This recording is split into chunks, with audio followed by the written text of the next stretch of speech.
Hey art nerds! Today we're finally talking about the Schmincke Supergranulating Watercolors, and I've got a lot to say and a lot to talk about today. So this is a really long one. It's over an hour and a half, so I'm gonna have chapters so you can check in and check out when you need to. You can skip around if you need to, or you can just put it on and hang out with me and just listen in the background. So I'm gonna, since this is such a long video, I'm gonna spoil a few things just to kind of give you guys an idea of what to expect so you know what you're getting into. I started out with individual samples and dot cards purchased off of Etsy because at the time I could not find the big Schmincke Supergranulation dot card for sale. St. Louis Art Supply has it, you can get it there. And then my local brick and mortar started carrying the Schmincke tubes. So by the end of the review, I've already purchased several of their tubes. Also, while I swatch all 40 of the available colors, I have a lot of materials, I gotta make room. While I swatched all 40 of the available colors, Haze is not available for sale from most vendors that I would buy from, including David's. They don't have it yet. Neither is Random Gray. I'd like to get my hands on both some colors from the Haze set because some of them are beautiful, as well as Random Gray. That just seems like my jam. Another thing is that when I did purchase the Schmincke colors, I bought them open stock because no one set had all colors that I really liked. And since there are so many super granulating colors, I didn't field test all 40 of them either. I narrowed it down to 25. So there's a pretty big portion where I'm sketching and inking and painting these, but hopefully you guys will enjoy that. So buckle up, grab your paints, grab your brushes, and let's start talking about the Schmincke Supergranulating Watercolors.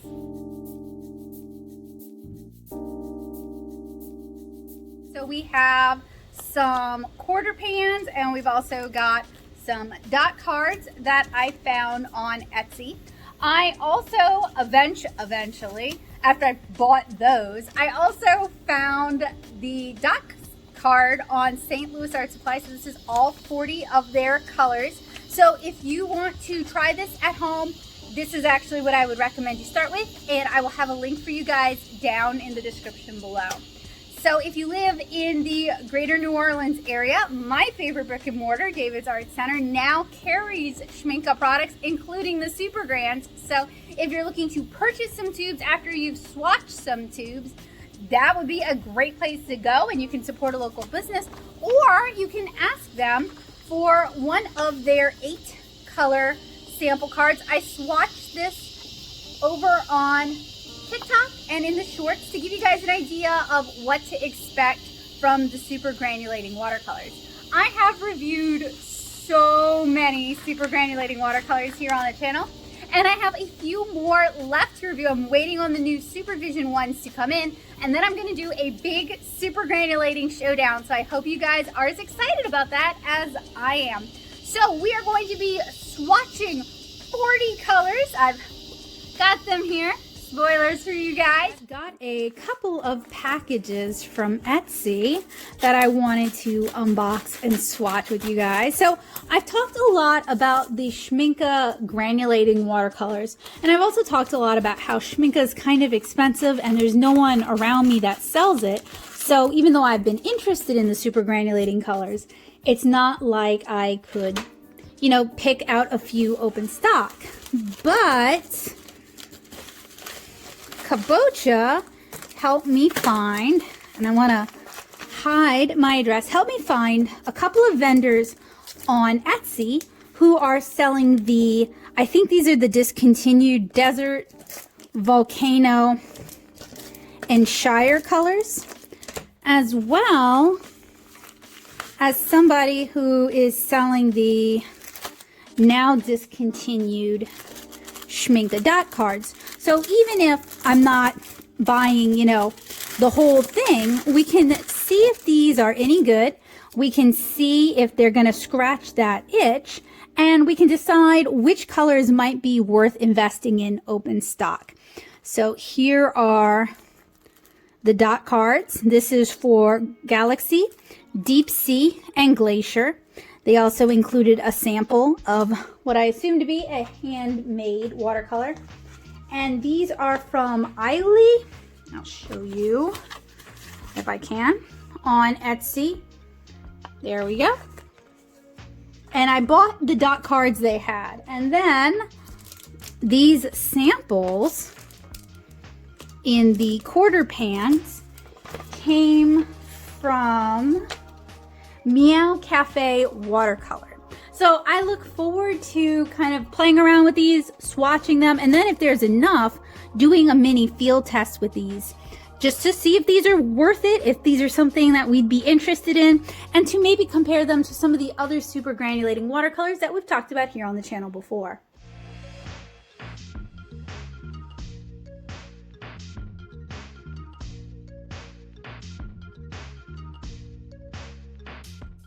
Today isn't really a review. There isn't really enough here to review. We're really just kind of taking a look at it and seeing if it's worth our while.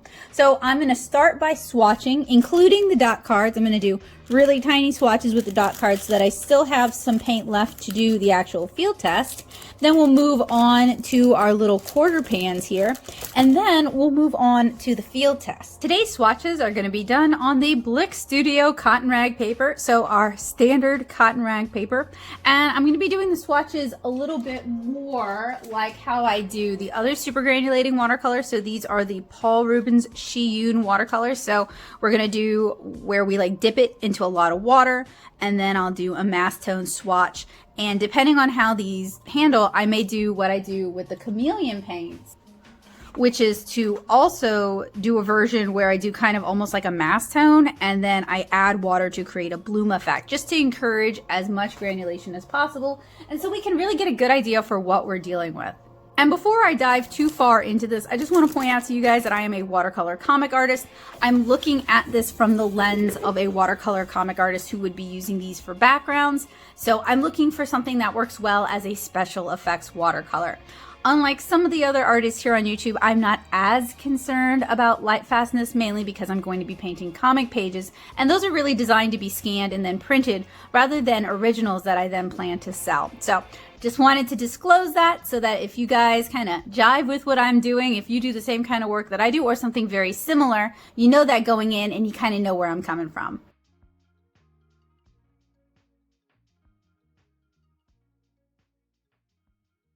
We're going to start with this set of 3. They all came from the same vendor, and I'm going to have the vendors linked down in the description below, as well as everywhere I purchase things from. So we're starting with Glacier. The Glacier colors activated fairly readily. A little goes a long way, and there's some interesting granulation, but only Glacier Green is really worth it for me. Glacier Black reminds me of a weak Lunar Black, so I'm pre-activating all the colors first to give them a chance to soak up some water, and then I'm applying a block of clean water to my cotton rag paper and just kind of gently dipping in the color, and then next to it is a mass tone swatch. So this is going to demonstrate not only how the colors granulate out into water, but also how they work as a mass tone, and hopefully this is helpful for you guys.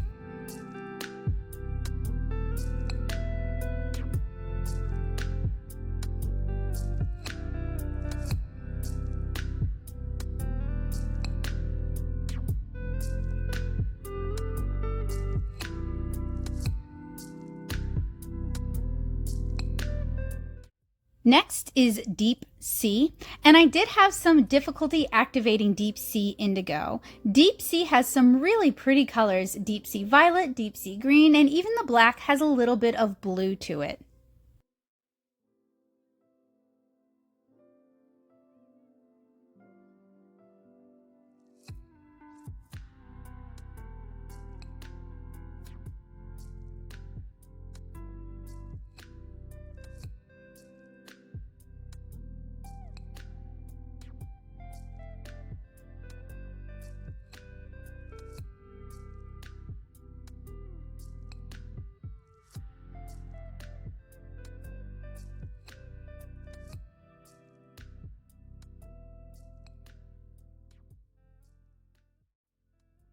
Next up is Galaxy, and I do appreciate how these were packaged. They prevent excess moisture from affecting the paints, and they also protect the paints from affecting one another. It is a little bit of extra plastic waste, but it does prevent paint sticking and contamination, and I appreciate that. So for Galaxy, I felt like these were honestly kind of With a name like Galaxy, I was expecting a lot more. They're not nearly as spectacular as I'd figured they'd be from the name. They're pretty, but it's not worth the price tag in my opinion.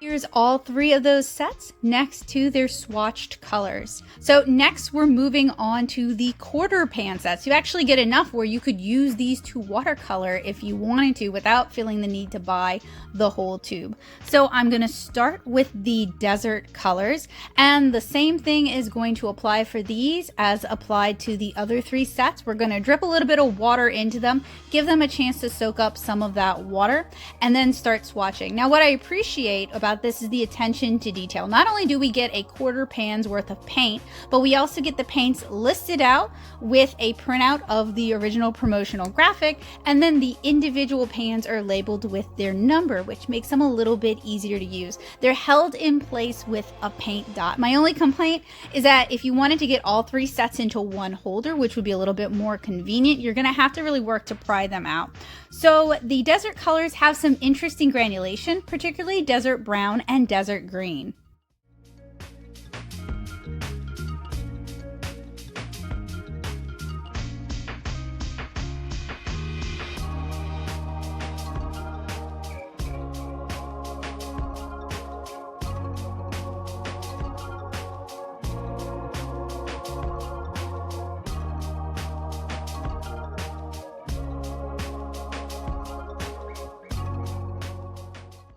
Next comes the Volcano colors. So the listing for these referred to Desert, Volcano, and Shire as being discontinued, but I can still find them easily accessible at a variety of places. So let me know down in the comments if they're actually discontinued or if the listing was just wrong about that. But that's why I do refer to them as being discontinued.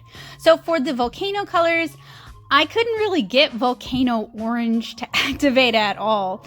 So that's kind of a bummer for me. It might be like some of the Daniel Smith colors where some colors are just not going to activate. So here's Volcano Orange, not a whole lot going on. Also with the Volcano colors, many of them are single pigment. So if you're looking for interesting granulation with multiple colors, this set doesn't necessarily have a lot of colors that are able to do that. However, Calvin said that Volcano Red makes for an interesting mixing red, especially if you're looking for kind of a good medium red for that.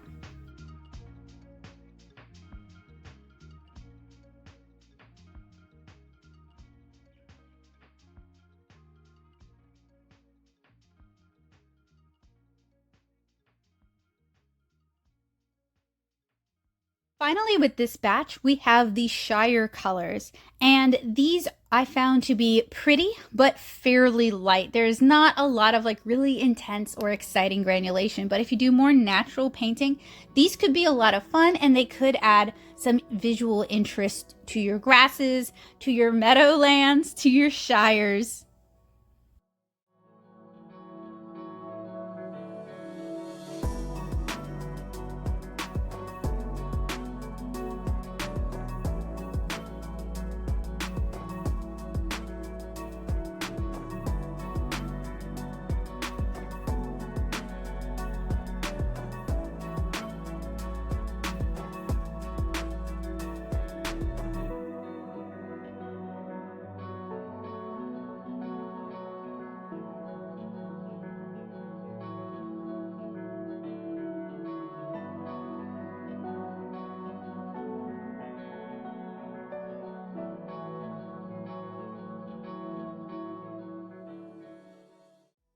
My favorite colors from these 6 sets are Glacier Green, Deep Sea Violet, Deep Sea Green, Deep Sea Black, Galaxy Violet, Galaxy Brown, Galaxy Black, Desert Brown, Desert Green, Desert Gray, Volcano Violet, Shire Green, Shire Blue, and Shire Gray.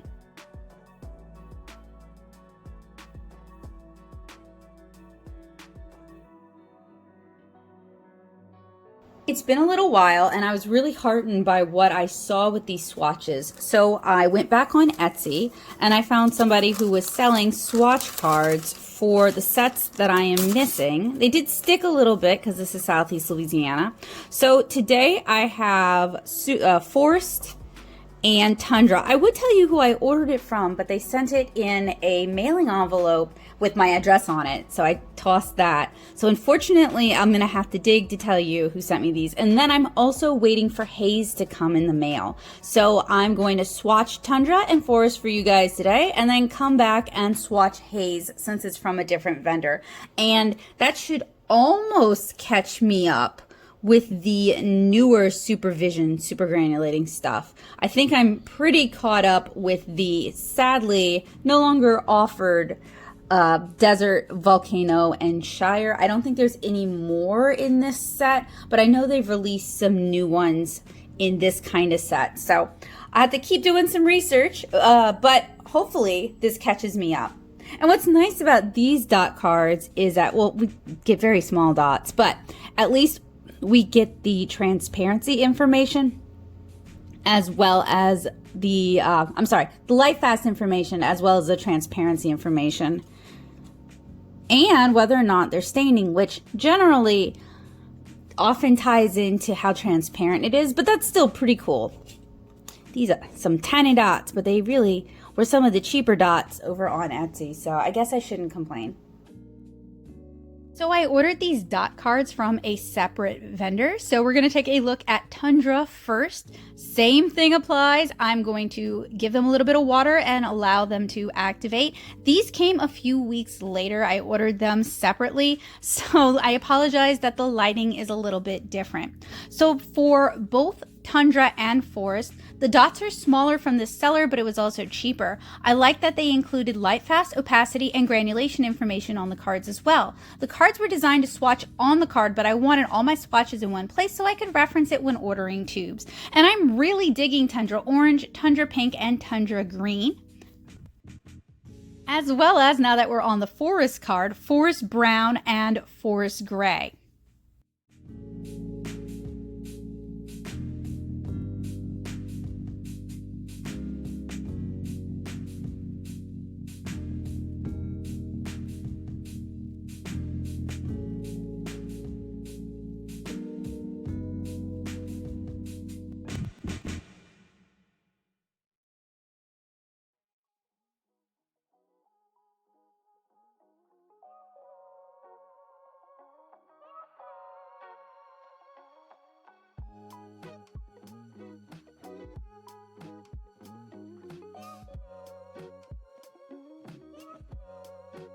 Tundra and Forest have both had a chance to dry. I think both sets have some really pretty colors in them, particularly Tundra. Everything but Tundra Blue is just really appealing, and maybe Tundra Blue is just not really showing what it's made of here in this swatch. But particularly interesting to me are Tundra Orange, Tundra Pink.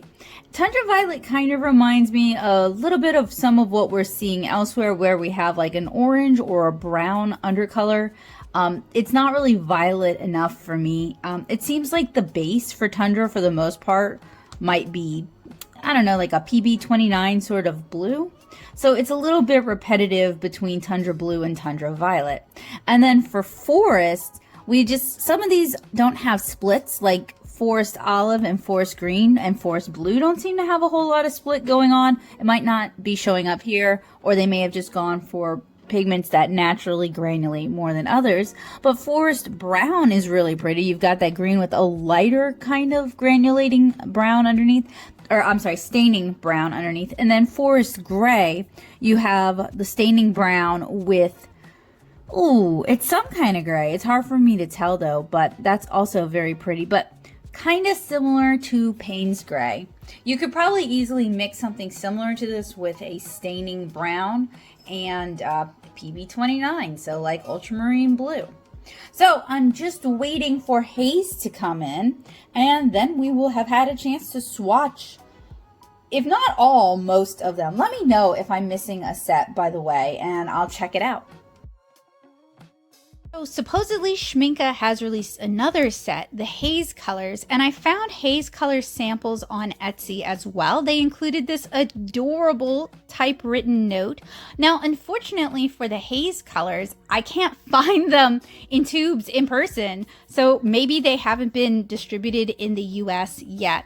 I do appreciate the pack-ins. I think they're very cute, and I do like the little watercolor card with all the pertinent information for the Haze Colors. So unfortunately, the Haze set has some of my favorite granulation splits, and I would really have loved to have been able to buy these in tubes. Maybe they have them where you live. If you know where I can get tubes of the Haze Colors, please do let me know in the comments.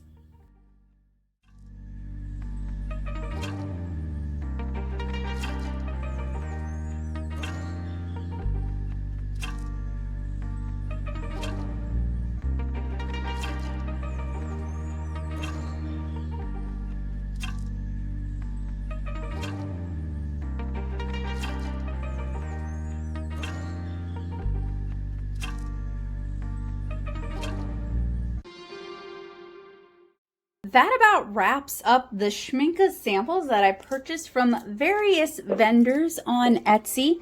I would say that this kind of sampling can be a great opportunity to see if you like certain colors, to see if a set is worth your money, or if you would rather try to buy it open stock. So let me move these out of the way, because after I had purchased and swatched all but Haze, I found this on St. Louis Art Supply. So this is the Schmincke Supergranulating dot card. It contains Volcano, Galaxy, Deep Sea, Shire, Desert, Tundra, Glacier, and Frost. So I know it's missing Haze. I think it's also missing, I'm trying to parse it real quick. I'm not necessarily seeing what it's missing. I think Glacier's over here. Anyway, these are 45 colors. This is just 40. So there's going to be a lot of duplication. I think I paid around 20 something for this on St. Louis Art Supply. So not as cheap as one might hope, but oh, it comes sealed. How fancy. I feel bad tearing into the envelope. Dang it. I was hoping I could get it without it. I don't even know why I play games.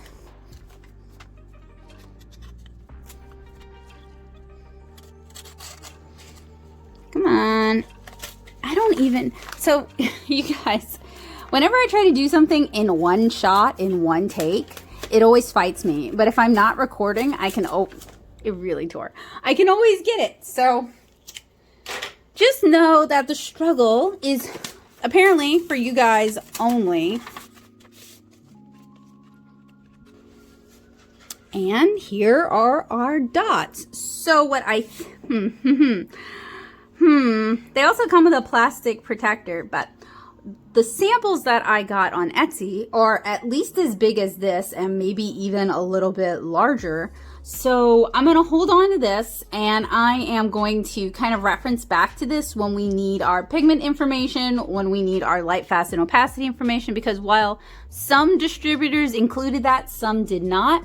But I'm going to use my samples over on the other side for our field tests. And I'm not doing mini field tests for all of this. 45 is really excessive. What I think I'm going to do is I am going to select my favorite colors, the ones I think would, you know, look the coolest in a field test. Would this work for comic setting? Field test those, and then maybe order a few tubes. So here's a compilation of all the swatches we've done so far. Glacier, Deep Sea, Galaxy, Tundra, Desert, Volcano, Shire, Forest, and Haze. So after I went ahead and I bought all these individual, very cute, very bespoke, done very differently little sets from various artists. Some of them only have the name of the color. Some of them have the name of the color and the light fast information. I mean, it's just kind of, some of them even have the pigment information. It's just all over the place. I found on St. Louis Art that Schmincke actually sells just the Supergranulation dot cards. So that would be all of them here. I think I'm not even missing any. See, we've got Volcano, Galaxy, Deep Sea, Shire, Desert, Tundra, Glacier, and Forest. But what's nice about this is it has the color number, the light fast information, the opacity information, the whether it's staining or not. And does it have the granulation? I'm not seeing the granulation, but frankly, whether it's staining or not, which, I mean, obviously they're all staining, but the staining information would tell you that. What it doesn't seem to contain, which is actually kind of surprising, are the pigments. So whoever put these together is probably grabbing them from the actual tubes. It is a little disappointing though that Schmincke on their $20 dot card couldn't include the pigment information, because that would actually be very useful, but you know, they did not. So if you want to play around with these, the dot cards would be a little bit cheaper than ordering them bespoke from Etsy if you want to go at that route, and St. Louis Art has it, so I'll link it for you guys.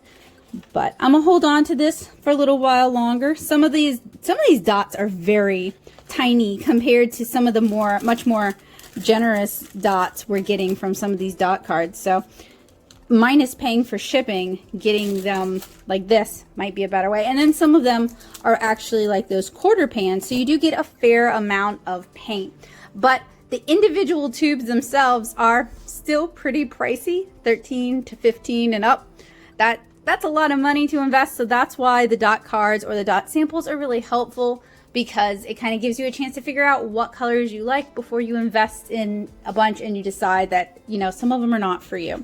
So to move on to the next stage, I want to go ahead and select the colors I think would be worthwhile to do a field test with. I'm not going to field test all of them because not all of them really strike me as that distinct or that interesting. There's a lot of repeat, which is fine. This allows people to kind of dial it into what they're looking for. But for me, I don't necessarily need both Deep Sea Black and Galaxy Black. They're very similar kind of colors with very similar kind of effects.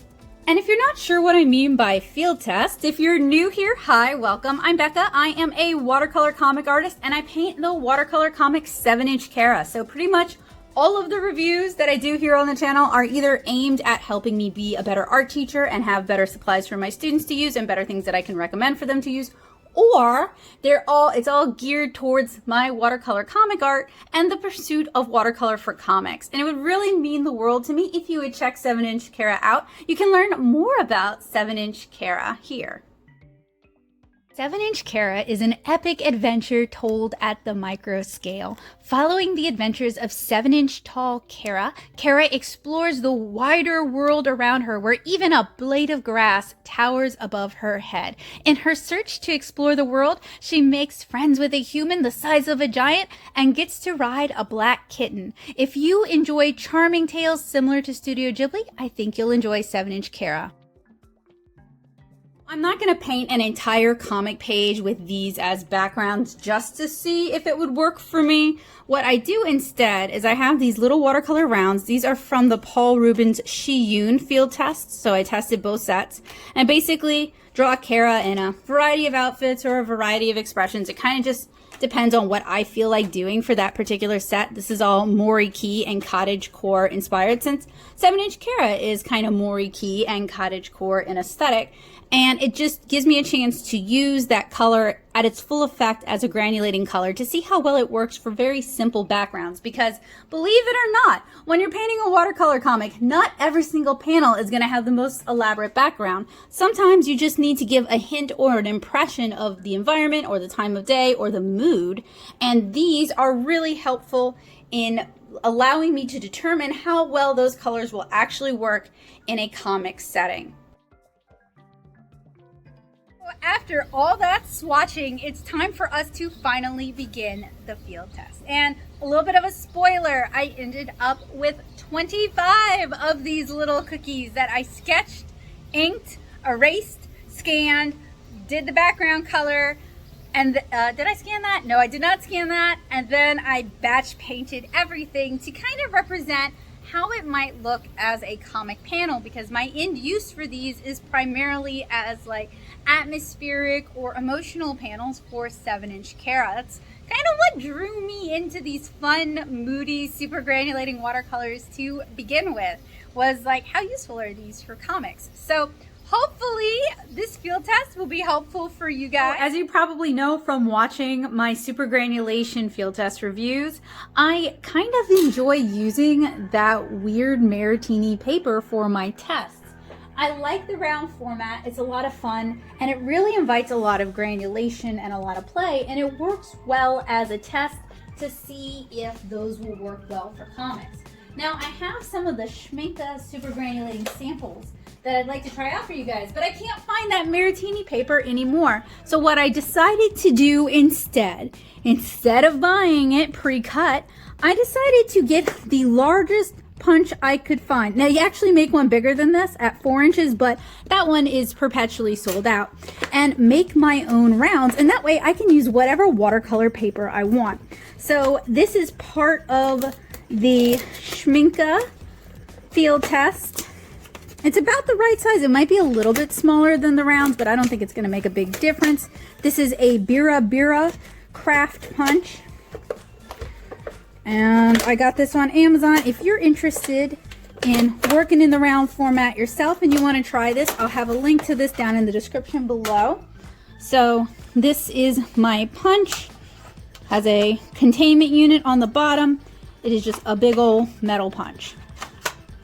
And I'm going to try it with Blick Studio Cold Press Cotton Rag watercolor paper. This should play very well with the Schmincke, but I will probably also end up using it with Canson Montvol Cotton Rag when I get some more in, since that's what I actually paint my comic on. And these are just kind of a test to see how well different granulating paints would work as comic backgrounds. I'm all about trying to find the most efficient way to do my horrifically inefficient comic. So here's our punch.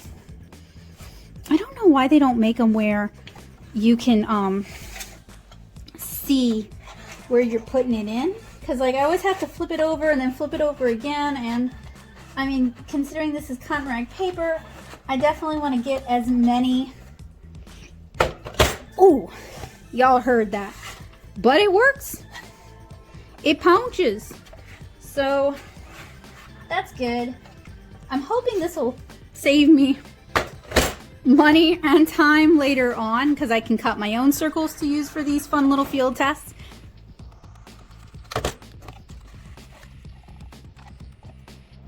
I just wanted to check in with this part of the process with you guys, because generally when I change stuff up, I like to let y'all know how I changed it, just for transparency's sake, and it makes for a more fair field test. So all 25 designs were sketched on Blick Studio Cotton Rag watercolor paper using an HB mechanical pencil, and they were inked with a Tombow Furenosuke brush pen. This is going to be a waterproof brush pen. And I kind of worked on this in between other projects, trying to do at least 1, maybe 2 sketches per day, up until I got closer to the end of our 25 sketches, where I was working on 4 or even 5 of them. So you guys can imagine, it's taken me a while to complete this. And I wanted the colors to complement what was being depicted. So for all of these different super granulation cookies, I picked different kinds of themes. Sometimes they're related to the colors, sometimes they're related to clothing. In this instance, I wanted to go with different foods that Cara likes. A lot of them are garden grown or foraged, and I wanted them to kind of match or complement the colors that were going to be used as the background colors. So I am testing out Glacier Green and Brown, Deep Sea Violet and Indigo, Galaxy Pink, Violet and Black, Tundra Orange, Pink, Violet and Green, Desert Brown and Green, Volcano Violet and Brown, Shire Olive, Green and Blue, Forest Brown and Gray, Haze, Pink, and Indigo. And for all of these little cookies, the fruits slash vegetables slash herbs are as follows. So for Deep Sea Indigo, I drew red seashell. For Deep Sea Green, I drew ornamental peppers. For Deep Sea Violet, I drew kumquat. For Deep Sea Blue, I drew a loquat. For Volcano Brown, I drew enoki. For Volcano Violet, I drew kiwi. For Galaxy Pink, I drew parsley. For Galaxy Violet, I drew a robin's egg. For Galaxy Blue, I drew a Turk's head hibiscus. For Galaxy Brown, I drew chanterelles. For Galaxy Black, I drew Skittles. For Glacier Brown, I drew mint. For Glacier Green, I drew raspberry. For Shire Green, I drew blackberry. For Shire Yellow, I drew sweet peas. For Shire Blue, I drew green olives. For Tundra Pink, I drew ponyfoot, which is a foraged greenery that you can find in your yard if you live in Southeast Louisiana.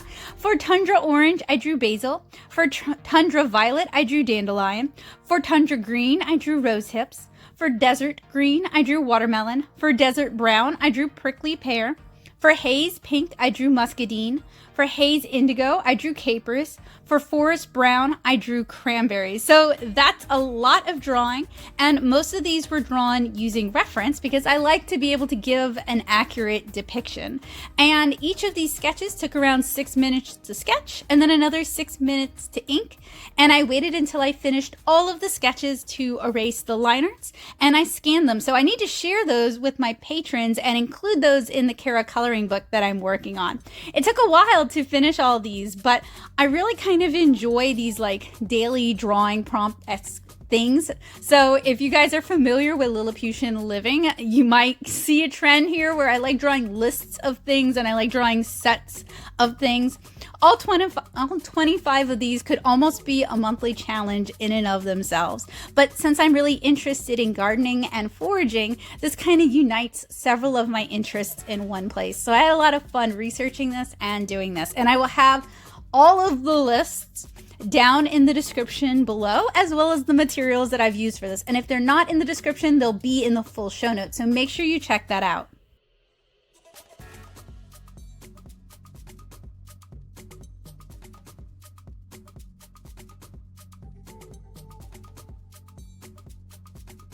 So when working on bigger projects like this, whether it's for a YouTube review or for your comic or for your zine, whatever you're working on, I think it's really important to kind of pace yourself, which is why I divvied these out per day. I didn't try to do all 25 at once. I did 1 or 2 every day while I was working on other projects. That allowed me to work on other things. It didn't like completely stall me out. And it also meant my hand was still fresh and the ideas were still fresh. So it actually gave my brain time to come up with new concepts. So I've talked a lot about how to work on larger projects. I love the idiom about how a mouse eats an elephant 1 bite at a time. I think that's really useful for other projects. And I shared that and some additional tips on working on larger projects when you're busy or you have a lot of work to do or you just really struggle to get work done over on my Patreon. It's actually set to public, so if you're looking for advice on how to get your projects done, you should go check that out at patreon.com/nattosoup.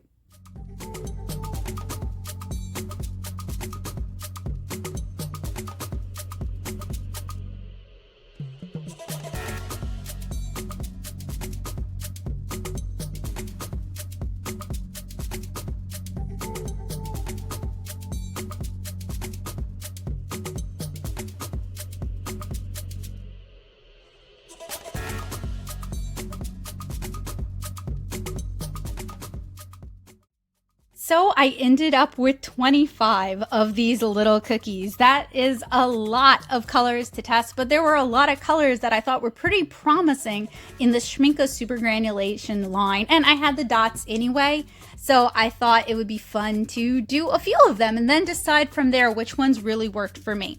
So I went kind of dot card by dot card. I used some empty masking tape to tape down my little cookies of field testing. They're each supposed to represent a comic panel, just to kind of show how these Supergrans might work to indicate environment or emotion. And much like with the swatches, I go ahead and I apply water and then I drip in the color that I chose. So in this instance, we have Glacier Brown going with our mint. Next, we've got our little raspberry, so we're going to do Glacier Green. And the process is the same for all of these, and I worked on 1 or 2 per day just to give them time to dry fully and for me to be able to show you guys how cool it looks when it dries in hyperlapse. So you can really see those pigments settling out into the paper, so we can really appreciate what it's got going on. Next, we're moving on to the Deep Sea Supergranulating colors, and I'm starting with Deep Sea Violet for our kumquat. And the reason I'm handling the supergranulating colors separately from the bulk of our painting is, one, I want to give them special focus. I want them to shine. I want you guys to be able to see whatever properties you're looking for in these without distracting you guys with adding additional color. So next is Deep Sea Indigo with our red seashell. So after I'm finished painting all our cookies of color, I am going to batch paint them very similar to how I paint my watercolor comic pages. And that hopefully will tell me what I need to know about how useful these will be for comic backgrounds and what sort of atmosphere or what sort of mood each individual color has. So next is our loquat with Deep Sea Blue. So typically I went with subject matter that would contrast nicely against the background so that both would pop, because even though I'm reviewing this, I want to make good looking art, I want to make cute art, and I want to find the best properties for this possible.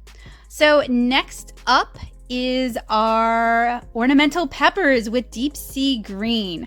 And this is going to give me a chance to color those peppers lots of different fun colors.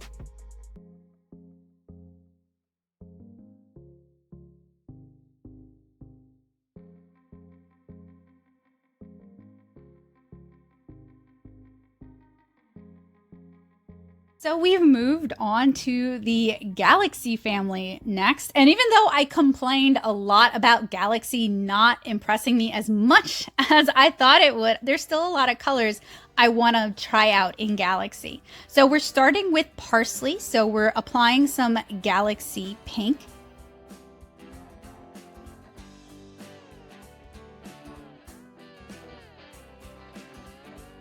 Then we've got our Robin's Egg. So we've got Galaxy Violet, and I feel like this goes without saying, but I'm going to say it anyway. All of this has been time-lapsed a lot because I value y'all's time, and I know watching someone paint 25 of these little cookies is a lot of time to ask. It took me a really long time to finish this. So next is our Turk's Head Hibiscus, and that's Galaxy Blue.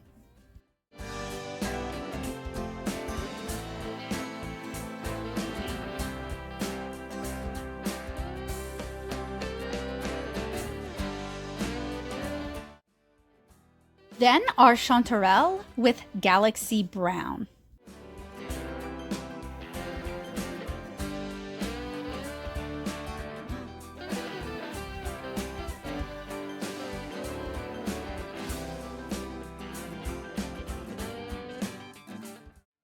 And finally, our Skittles with Galaxy Black. And one thing I really noticed about these supergranulating colors is that the blacks are all very similar. Regardless of the family, the different black tubes all have very similar properties. So I chose to only do one. So next we're doing Basil. And that means we've moved on to the Tundras. So we're going to take a look at Tundra Orange.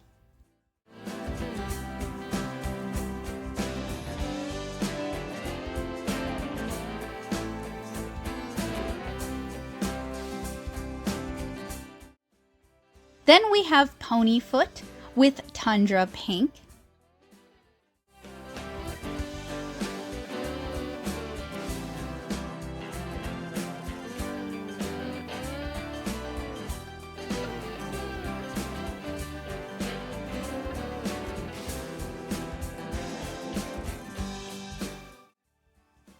Tundra Violet has the Dandelion.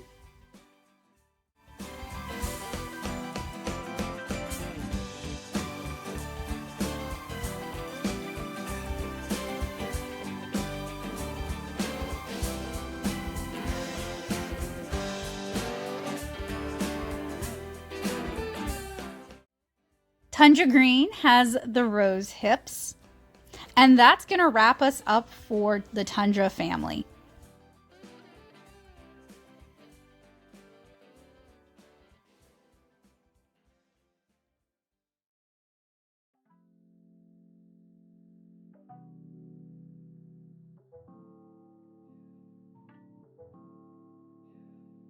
Next, we're moving on to the desert colors, and since I really wanted to take a look at supergranulation with multiple colors, I'm skipping a lot of this set. We've only got a couple colors. We're going to start with desert brown and our prickly pear, and then we're going to move on to desert green with our watermelon.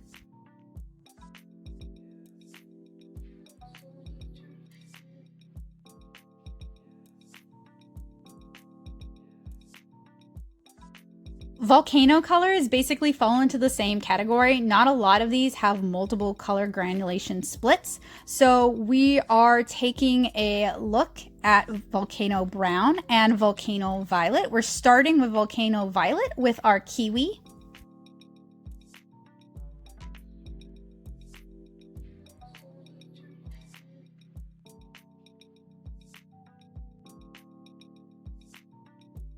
And then for Volcano Brown, we have enoki mushrooms.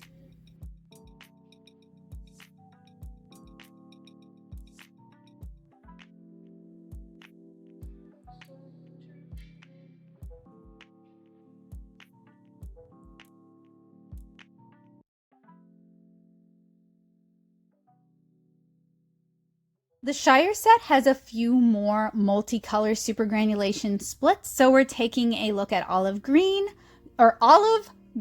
and blue.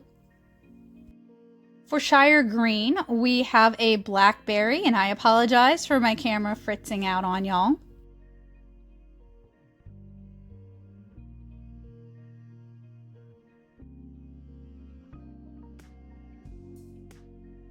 For Shire Yellow, we have some sweet peas.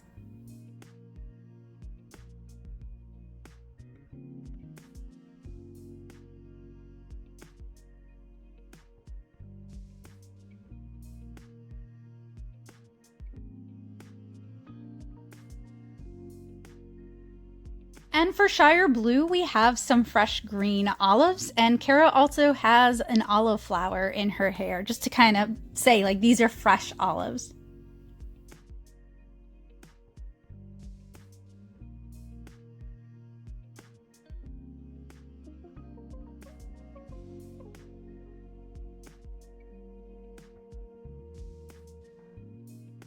In the forest set, there was only one color I really wanted to swatch and demonstrate for you guys, and that is forest brown. So we're doing some cranberries.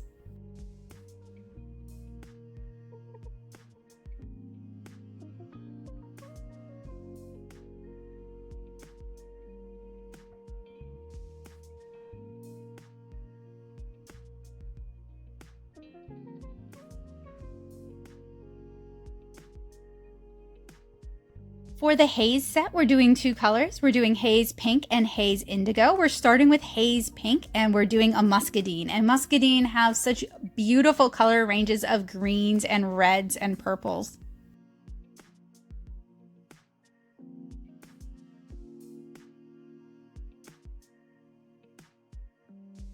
For Haze Indigo, I'm doing capers, and I also decided to paint a caper flower. And y'all, those things are so pretty.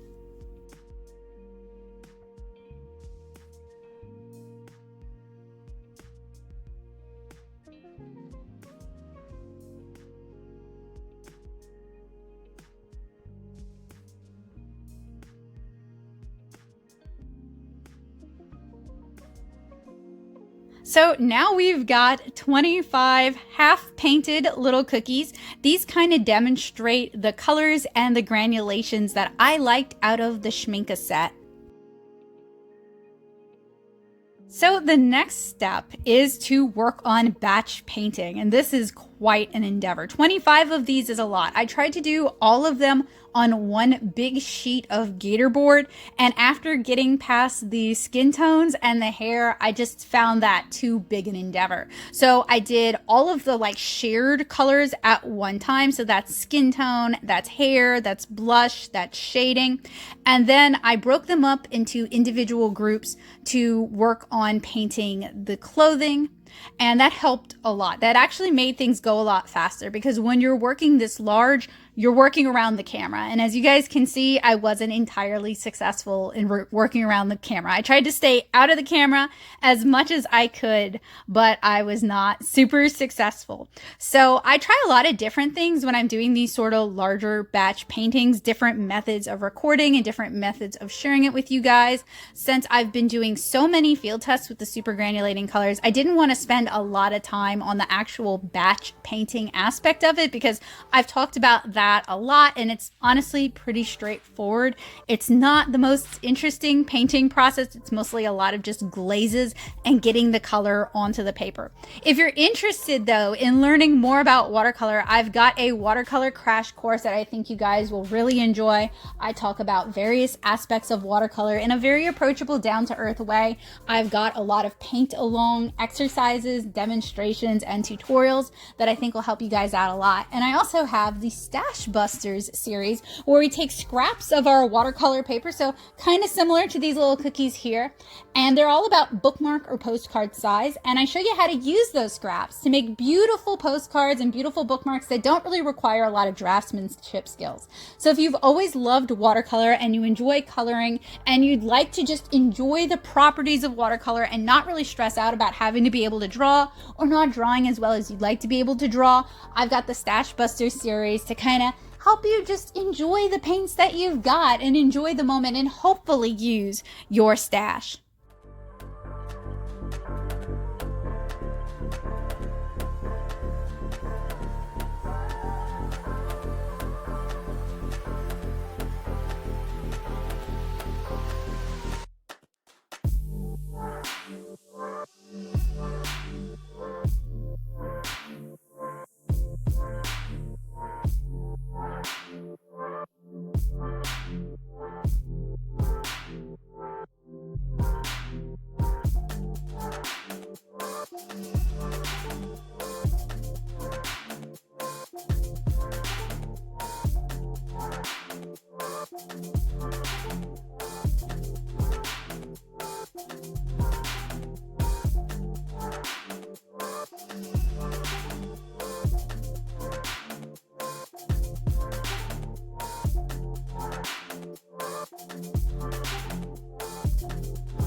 At this stage, I'm still pretty stubbornly working in the big 25 color batch.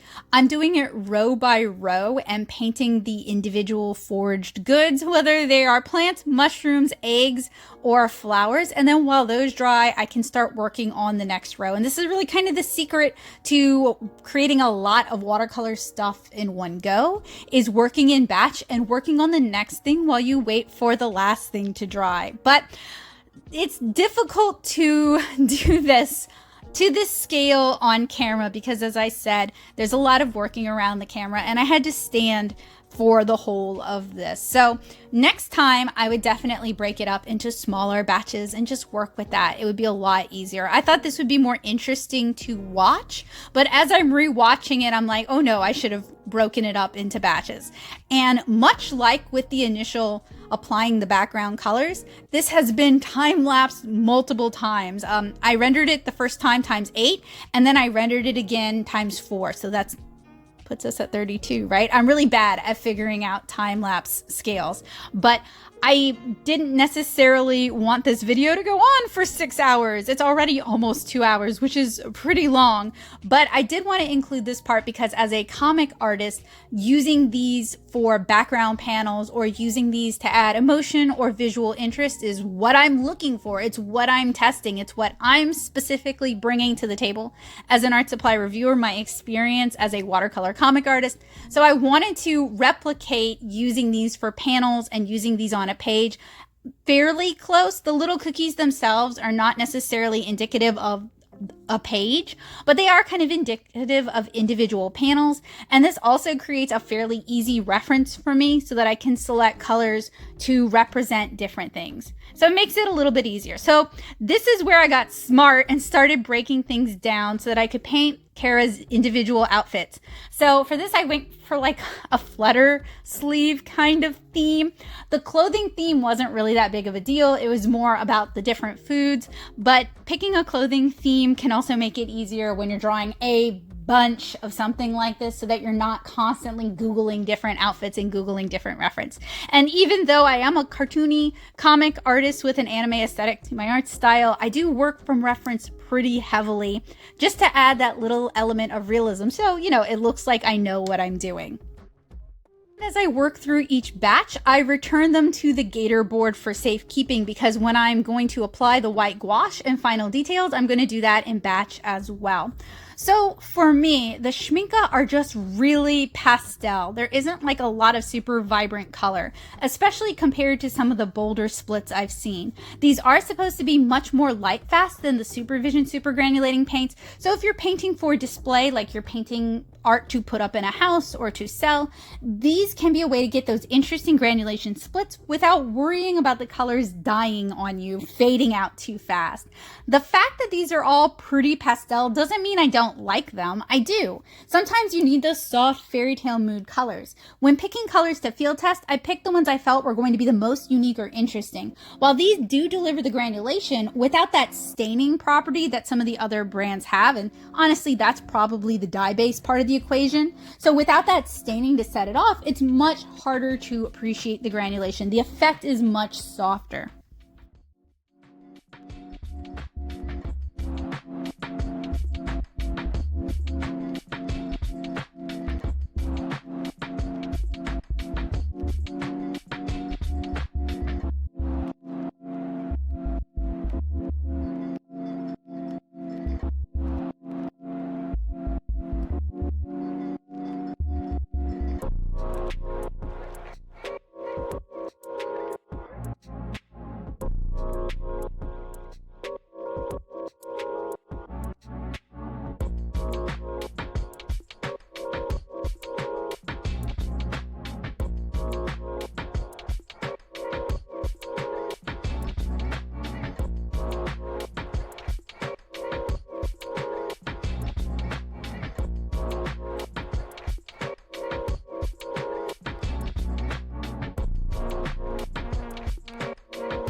Once I finish painting all the little outfits, I can go in with white gouache and add highlights and details just to kind of offset it. So mainly highlights to the hair, highlights to the eyes, and some highlights to the fruit.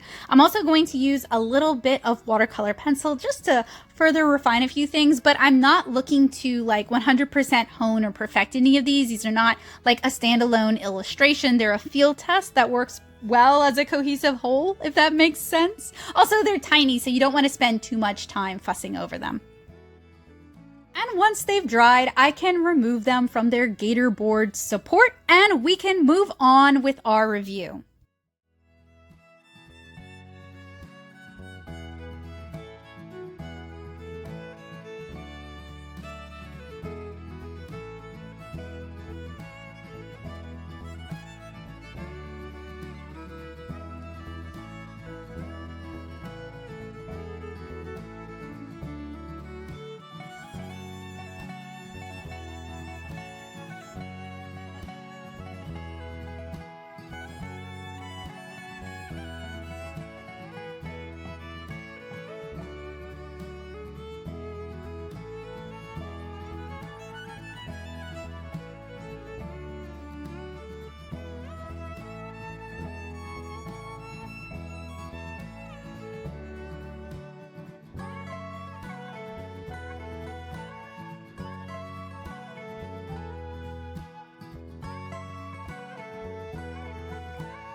That field test took weeks. It took forever.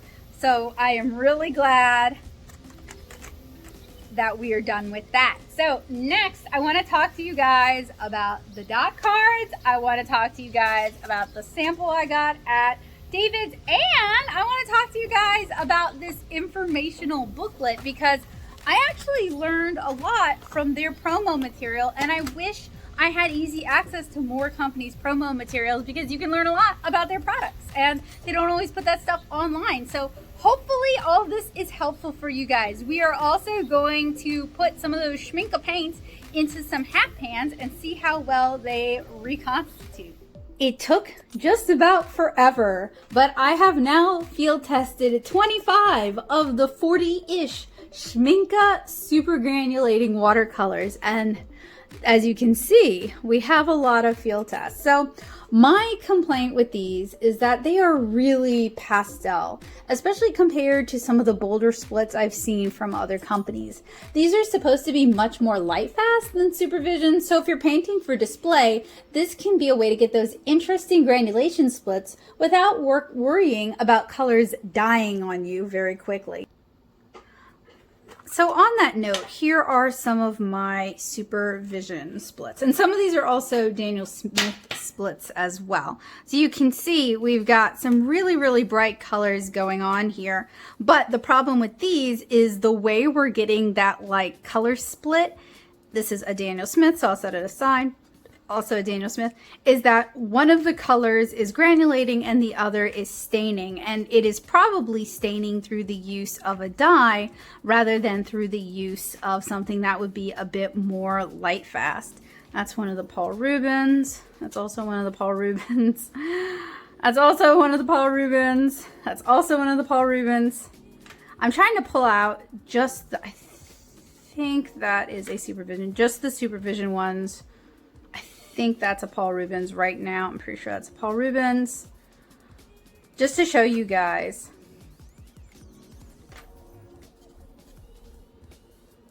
So even with the more subdued colors in the half pans, I feel like there are more interesting splits going on. So I'm going to divide these out into the ones that were from the tube and the ones that were from the half pan. And that way we can kind of compare them a little bit better to our Schmincke Supergranulating colors. All right, I think I've got it sorted. So these are from the Supervision half pans.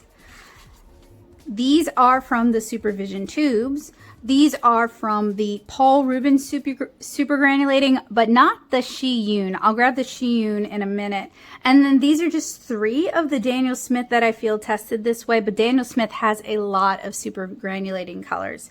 So with the Schmincke and with the Supervision, I do see, especially with their half pans, which might be a little bit more light fast, I do see some commonalities.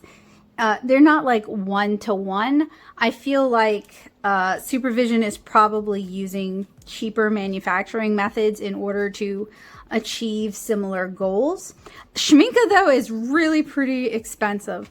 And something else I noticed is that the Schmincke is really pretty pastel compared to some of what we can get from Supervision and some of what we're getting from the Paul Rubens. And even some of what we're able to get with the Daniel Smith. Now, not all of the, I didn't test all the Schmincke. I basically tested the ones that I thought were the most promising, that I thought were the most interesting, and that I thought would bring the most to my comic work. Because really with the Schmincke, and I'll grab the samples that I made for you guys earlier, there's a lot of like kind of subdued splits, a lot of earth tone heavy splits. And while those are pretty, and many artists can probably find them useful for my comic pages, they're just not going to do what I want them to do. They're not going to bring that kind of liveliness and visual storytelling. Like this reads as a spring day, for example. This reads like somebody going to the pool. This reads like somebody having a lot of emotional turmoil. This is just kind of a cute color combo. This reads like somebody's angry, or maybe like fire, or like intense emotion going on. So that's what I mean by like, you can utilize these splits in comic storytelling to imply an emotional something going on inside the person, or just to imply an environment without having to render everything out, which I've been accused of doing to the point where it can become kind of confusing to the viewers. So utilizing Supergranulating watercolors to add some visual interest while also helping me simplify things can be really useful. And then here are the newer Shiyun. So the Paul Rubens Shiyun Supergranulating. And we are going to see a lot of similar things done. These are 2 different sets, so I'm going to try to separate those out too. One of the sets has a darker color payoff and the other one has a brighter color payoff. And I've shared all these reviews online, so if you're interested in checking them out, if you're interested in these watercolors, if you feel like these could be a good fit for you, I do have full reviews for all of these. So I've just gotten kind of obsessed with super granulation and what it can do for my art and how much interest and liveliness it can bring. So with the Shiyun set, these are they tend very dark. So they're kind of more like the Van Gogh dusk colors than they are like bright and exciting, colorful splits. Whereas over here, and I think this and this belong over here, we have some brighter, more colorful splits. But I have not and don't intend to do any light fastness testing on any of these because, well, there's a couple of reasons. For one, that is a $500 a month goal over on my Patreon. I want to do a massive light fast test that's going to take over a year. And I want to test alcohol markers, and I want to test different watercolors, and I want to test watercolor pencils, and I want to test watercolor markers. So it would be really involved, hence why it's priced so high, it's a lot of labor. So if you like what I do and you want to help support that goal, and if you're interested in seeing what I might find with those kind of light fast tests, you can join me over on Patreon at patreon.com/natosoup.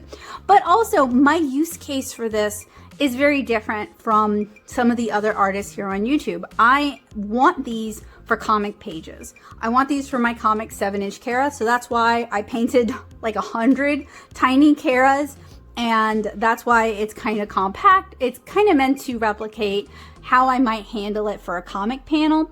So I felt like this was going to give me the most information about how useful these are, as well as these also will now serve as swatches for those panels so that I can select the visual storytelling that's going to help progress the story the most.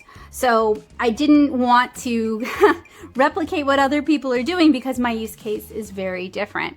So the fact that these are all pretty pastel doesn't mean I don't like them. I do. Sometimes you need these kinds of soft fairy tale mood-esque colors. When picking colors to field test, I picked the ones that I felt were the most unique or interesting. While these do deliver the granulation without the staining that we see here in the Supervision, and we know it's dye-based staining because there's no granulation. It's just very, very, very uniform and almost flat feeling, kind of like Intense, for example, just a very flat sort of color. So without the staining color, the staining color that kind of sets off that other color, it's harder to appreciate the granulation because it's just there's nothing to compare it to. You don't have like the softness of the stain or the super vibrant color of the stain to kind of offset it.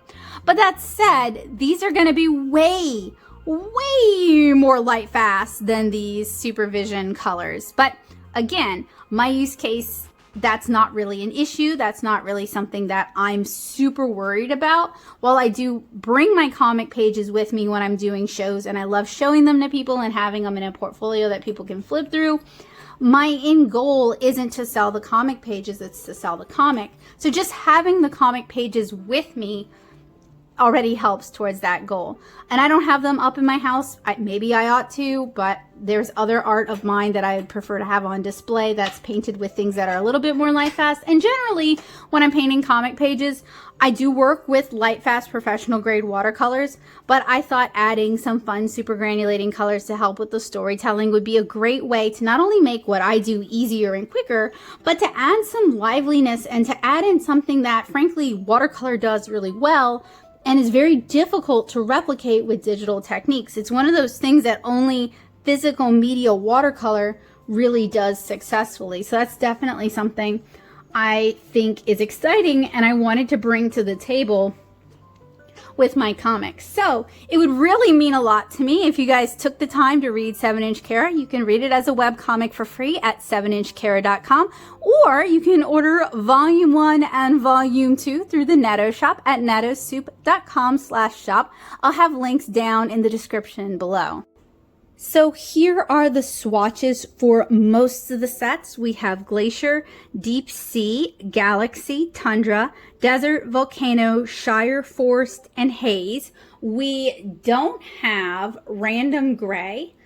And another thing is that my local brick and mortar art supply store, David's Art Center, recently started carrying Schmincke watercolors. And I decided, I had a lot of like pent up Schmicnke needs. So I decided to buy some of my favorite colors using these as kind of my color palette to pick from. And I thought it would be, that's the wrong bag. Oh, because I've already debagged them. Of course, I'm a genius. But I thought I would put them into half pans and kind of end on that note. So I picked up 15 tubes. I definitely went overboard, especially considering Schmincke is kind of expensive in the US and definitely kind of expensive at David's. But David's is my local brick and mortar, so of course I wanted to support them. And they had everything, even some of the sets that I thought had been discontinued, like Volcano, Shire, and Forest. But they don't have haze and they don't have random gray, which I'm actually really excited about as someone who loves the color gray and has a gray cat and paints with gray a lot. I was looking forward to trying out random gray because it's supposed to be a gray color that has like that subtle super granulation going on, which just sounds awesome to me. So I got, and this is not in any particular order, and they also didn't have the 5 milliliter tubes, just the 15 milliliter tubes, which also makes them more expensive. I got Deep Sea Green. I got Forest Blue. I got Forest Gray. I got Desert Green, which is, I think, one of the most exciting colors from this set. I got Volcano Violet. I have a hair there. I seem to shed a lot. I got Galaxy Brown. I got Deep Sea Indigo. I got Tundra Violet. I got Galaxy Pink. I got Desert Orange. I got Shire Blue. I got Tundra Pink. I got Volcano Red, and that was based on Calvin's recommendation because apparently this can be a good mixing color. I got Glacier Green, and I got Butterfingers. I got Shire Green. So I really went with colors that I thought would be helpful in actually painting Cara pages or in painting the kind of illustrations that I like to paint, because it's a little bit more subtle when I'm sharing tutorials, but I love using super granulation in my watercolors, especially if I'm painting things that are more in shadow. So Cara, as the lo-fi girl, I used a lot of the Daniel Smith super granulating colors for that. So I'm looking forward to what this can bring to my art.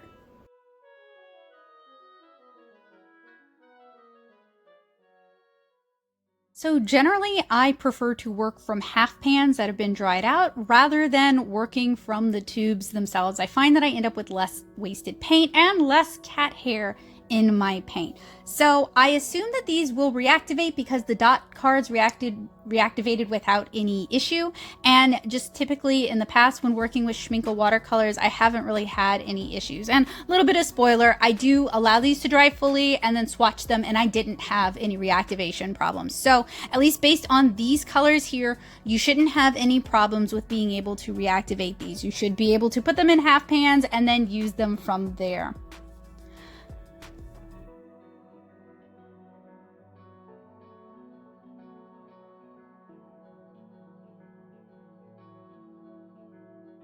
So I allowed them to dry out for a week, spritzed them with water, and then swatched them. And like I said, I had no reactivation problems with these. I've also found that when allowing them to dry out, you can get more saturated color splits. So if you're having problems with your super granulating watercolors not granulating enough or not being intense enough, you may find that decanting them into half pans and allowing them to dry will kind of concentrate the colors and make them a little bit more impressive to work with. These super granulating colors are available both in sets as well as individual tubes, although your mileage may vary as to where you can find which. I purchased these tubes at David's Art Supply. They had both the tubes and the sets, but they did not have the smaller 5 milliliter tubes, which would have been helpful. The sets are typically, for 5 colors, around $93.99 on Dick Blick, so that's a pretty hefty price. The tubes are around $22.99 for the 15 milliliter tube on Dick Blick as well. I paid from $13 to $17 at David's. So if you're looking for a better price and you live in Louisiana, just go on to David's. David's is going to give you a better deal, and they're really nice and friendly over there. So these are pretty expensive. This is the official Schmicnke dot card packet. This is the 40 dot Supergranulation dot card. I believe I opened it for you guys before, but I want to make sure that I have it as part of this big Supergranulation thing we're doing. So this is what the card looks like. I haven't used it yet. It also comes with a plastic protector. It has all of the light fast information, the opacity information. And does it include the pigments? It does not, but the tubes themselves do include the pigment information. So I can give you the pigment info for the tubes that I have, and I can also position the camera so that you guys can actually see all of this in case that's helpful for you guys.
And just a reminder, all 40 colors is about $20 at St. Louis Art Supply, but it doesn't have the new haze color dots on here yet. So for the time being, you're still gonna have to try to find those on Etsy. Frustratingly, in no particular order and not entirely inclusive by any shakes, we have Galaxy Rose. Let me make sure I focus it for you guys, which utilizes PV16 and PBR33. We have Tundra Pink, which uses PB29 and PR233. We have Desert Orange, which uses PY159 and PBR33. We have Deep Sea Indigo, which uses PV62 and PG18. We have Volcano Red, which uses PR108. We have Shire Green, which uses PY 159 and PG 18. We have Deep Sea Green, which uses PG 18 and PB 29. We have Forest Gray, which uses PBR 7, PG 50, and PBK 11. We have Desert Green, which uses PR 108 and PG 26. We have Forest Blue, which uses PB 36 and PBK 11. We have Glacier Green, which uses PR 233 and PG 50. We have Shire Blue, which uses PY 159, PB 29, and PG 26. We have Volcano Violet, which uses PV 62 and PR 108. We have Tundra Violet, which uses PB 29 and PBR 6. And we have Galaxy Brown, which uses PV 62 and PBR 6. The first time I saw these at David's, they were in boxes and they didn't even have the prices for them yet. But they didn't send me away empty-handed. They did send me with this Try It Dotcard with 8 Supergranulating colors. And I'm going to swatch these on TikTok and in the shorts. And they also gave me this booklet that talks about the Schmincke Horadam Aquarelle line in general. So new 140 plus 40 Supergranulating colors. So inside, I haven't looked at this. I wanted to save this like first time with you guys. So Finest Artist Watercolors, the premium 140 plus 40 assortment. 139 brilliant intense watercolors in half and full pans, 5 milliliter and 15 milliliter tubes plus Oxgall. New 40 Supergranulating colors in half pans and 15 milliliter tubes. 152 of the 179 colors with highest possible light fast, 4 and 5 stars, which, yeah, to be fair, all for the Supergrans, they're all between 4 and 5 stars. It seems, all the ones I have at least, are between 4 and 5 stars. Pans poured 4 times in liquid state for highest yield. Same color recipes for pans and tubes. High control of paint flow even on soft watercolor papers. Fully reusable paint when dried in a palette. Quality assortment made in Germany. Selected gum arabic as binder. Also contains many new colors using special pigments such as purines, quinacridones, or transparent iron oxides. And there's 92 single pigment colors. So here are the different Supergranulating sets. I believe it's missing the Haze set. Gee, where is the Haze set? So we have Deep Sea, Galaxy, Tundra, Shire, Glacier, Forest, Volcano, and Desert. By combining granulating pigments from different color ranges, many colors produce special effects and unusual, unique color changes. You can find more information on all 40 Supergranulating colors on page 19. And then, ooh, this is nice. So I have here a catalog. So this explains actually, hey y'all, guess what? Now we know, in case we didn't know, but hey, now we know what the different pigment shorthand is designated for. So PW is pigment white, PY is pigment yellow, PO is pigment orange, PR is pigment red, PV is pigment violet, PB is pigment blue, PG is pigment green, PBR is pigment brown, and PBK is pigment black. It also explains opacity and glazing properties, as well as what our little square designators mean. It describes light fastness, so it is the durability of a color in daylight. The light fast, therefore, is not only referring to the pigment, but always to the total system, pigment, binding medium additives. So that's good to know. And it's on a blue wool scale. And we can visit their homepage at schmicnke.de for more information about light fastness. They also explain staining and non-staining, which is nice. To test the grade of staining, we apply watercolors to 160 gram paper and try to rub them off with a wet brush after 24 hours of drying. So if I do the lift test, I should be giving it 24 hours to dry. So we can classify 3 categories: non-staining, semi-staining, and staining. And there aren't too many companies I've noticed that actually test the staining. But that is what my lift tests are all about. And then they talk about the granulation, and it's not a lack of quality, but used consciously for special effects. For turning non-granulating colors into granulating colors, we recommend using the Aqua Granulation Spray from our Aqua Medium series. That's actually something I'd really like to try as somebody who's crazy for granulation these days. And then it explains, this is cool. I'm going to read this, but not on camera. Maybe I'll do it during a live stream. But it just kind of talks about all the different colors and their properties, both in German and in English. And obviously, since there's a lot of colors, there would be a lot to talk about. So maybe I'll do this during our troubleshooting live stream because this seems pretty cool. And I'm really, sometimes this kind of information can be hard to get your hands on. And then they talk about their dot cards. What are dot cards? How do I use dot cards? And then this is kind of how their colors works. This reminds me of the Copic system a little bit. I always love these kinds of visualizations of color. And then we have their highlights. So special colors, a unique selection of red and violet colors formulated with, well, they meant Schmicnke pigments. Maybe that was the original German. Yeah, I think so. And then the Pyroline colors, and then different options with ultramarine shades, a bestseller color, and then the oxide, the iron oxides. And then I actually purchased the brilliant colors because I use these a lot when painting my character Naomi, or those kinds of colors. And then we have our Supergrans. Ooh, so this is cool. So this is actually really cool because they explain where those pigments are coming from. So silicate ZRPR,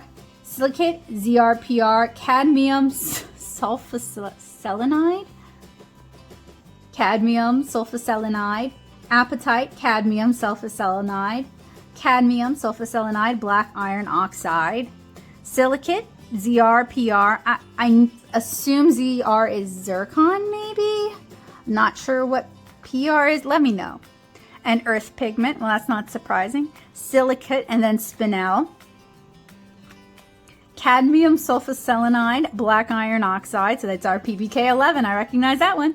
Cadmium sulfoselenide and spinel, so that's that reddish color. Silicate, black iron oxide.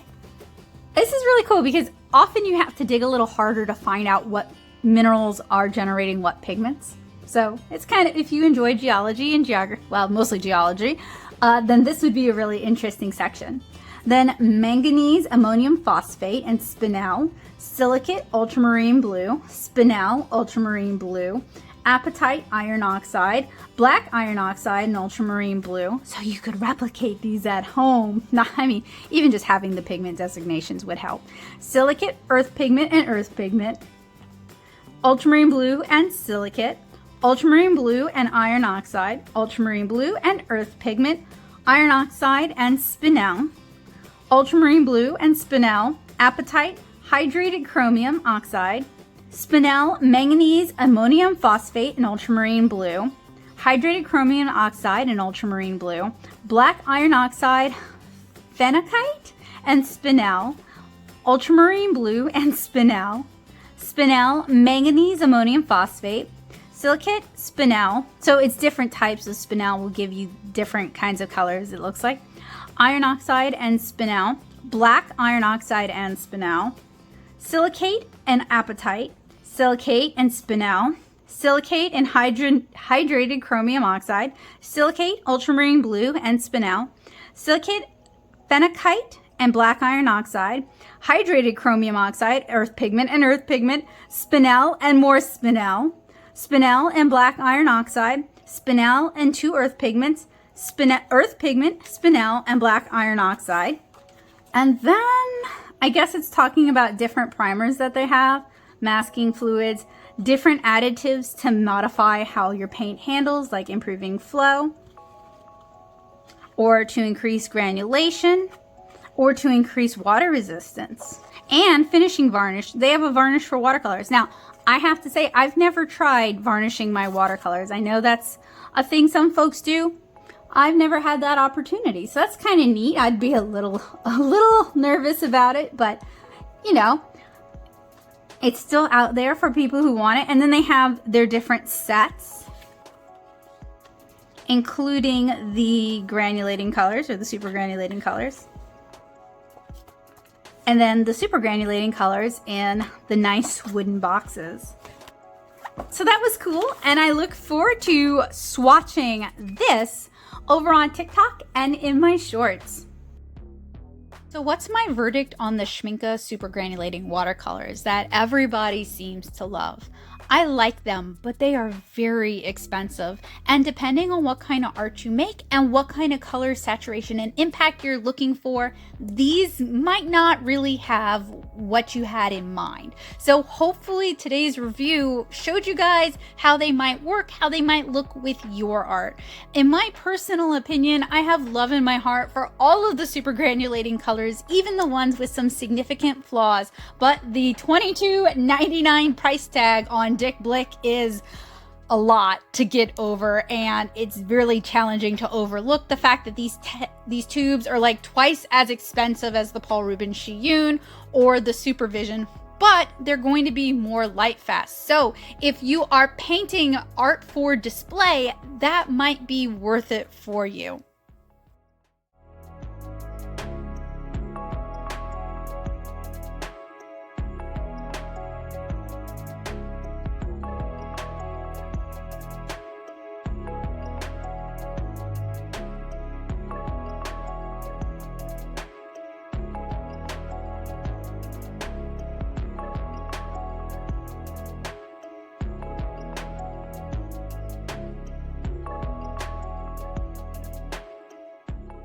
So if you made it this far, I want to thank you guys so much for hanging out with me until the end. I know an hour plus long video is a lot. They have a lot of colors. There was a lot I wanted to show you, and there was a lot I uncovered after I started the reviewing process. Isn't that how it always happens, especially with these bigger things? You always find out more information just as you're wrapping it up.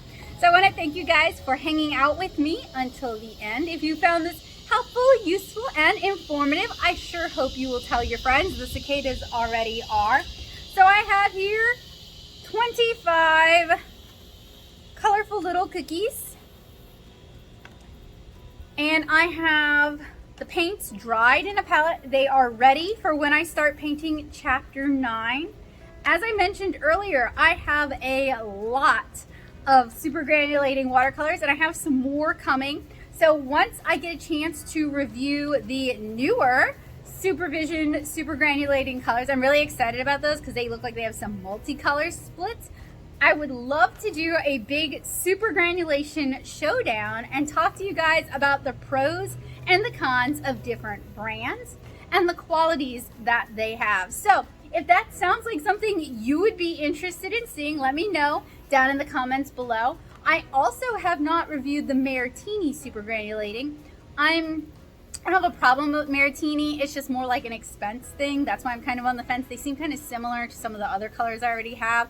So if that's something you'd be really interested in learning about or seeing, let me know in the comments as well. And a great way that you can help make that happen is by joining me over on Patreon, because I use the funds from my Patreon to purchase supplies to review here for the channel. So if you enjoy my art supply reviews and you can afford to do so, please consider joining me over on Patreon, because not only do you help support future reviews, and some of these get really expensive. This one was really expensive because not only did I buy individual dot cards off of Etsy, almost all of them from different vendors because nobody has everything, but I also bought the $20 40 color super granulation dot card from St. Louis Art Supply so that I could talk to you guys about it. And I bought some of them, not all, like I think I bought 15 colors, which is still a lot of money, of the Schmincke tubes. So these kind of reviews can get expensive, so that's why your support over on Patreon just means so much to me, and I really appreciate it. So I look forward to seeing you guys for that big showdown. If you guys don't want, I know you don't want to miss it, so make sure you click the subscribe button and the bell notification so YouTube will let you know when I've updated, when I've got some more goodness. Another thing is that these kind of really big reviews where I make a lot of art for it, they take a really long, this took several weeks of work and recording and editing to create. So if you know of anybody else who's interested in super granulating watercolors, or anybody who's interested in watercolor for comics and comic art or illustration, please consider sharing this video with them. It means the world to me. It really helps me out. Your positive word of mouth can help this channel grow, and it also lets me know that these longer videos are worth it for you guys. So I really appreciate it.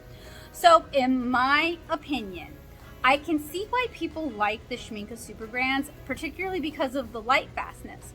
But they are not as exciting as one might hope if one's using them for comic backgrounds to indicate strong emotion. Now, their main competition, at least in my opinion, is the Supervision and the Paul Rubens, particularly the Paul Rubens Shiyun sets, both of which I've reviewed here on the channel. The Supervision they've got some serious problems, as other YouTubers have pointed out. I have not had those problems with them, but I believe that they have had those problems. It could be a manufacturing defect. If you've had those problems, let me know. If you haven't had those problems with those paints, let me know. I'm always interested in hearing about different experiences.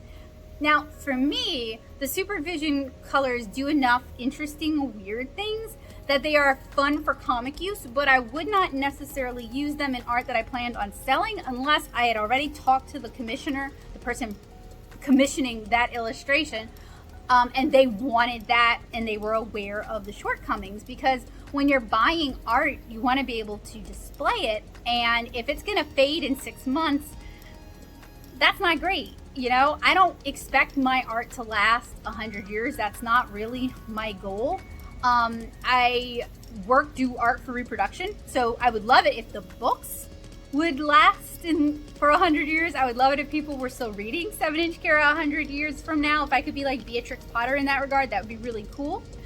But I don't expect the individual pages to necessarily last that long, because I think everything needs to have a shelf life, and that can include art. And like, let's be real, okay? I draw anime inspired art. Like, I don't know if I want that existing 100 years from now. I hope art is in a different place, but I do enjoy making art and selling art that's meaningful to individuals, that they can enjoy for the now, and that doesn't cost them a ridiculous amount of money. If you haven't gathered this, I'm no fan of fine art, and I'm no fan of the speculative art market. I am very much a commercial artist who enjoys having art in her home and being able to make art affordably for other people. That's one of the reasons I teach you guys how to make art a habit.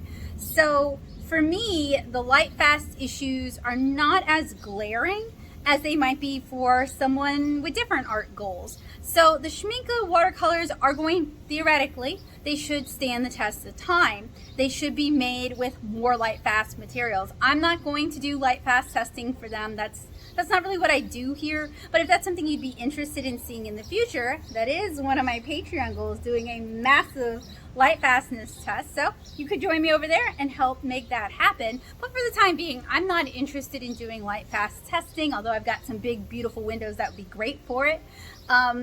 I'm more just interested in the working properties immediately, how well they set up in half pans, how well they reactivate, that sort of thing. Now, my problems with Schmincke is that as someone who lives in the southern US, I live in Louisiana, they are cost prohibitive. And most vendors do not sell the little 5 milliliter tubes, and the Dotcards can be harder to find. So they're just not that accessible. And you guys might be saying, well, Becca, if you're getting the Supervision, they're not that accessible either.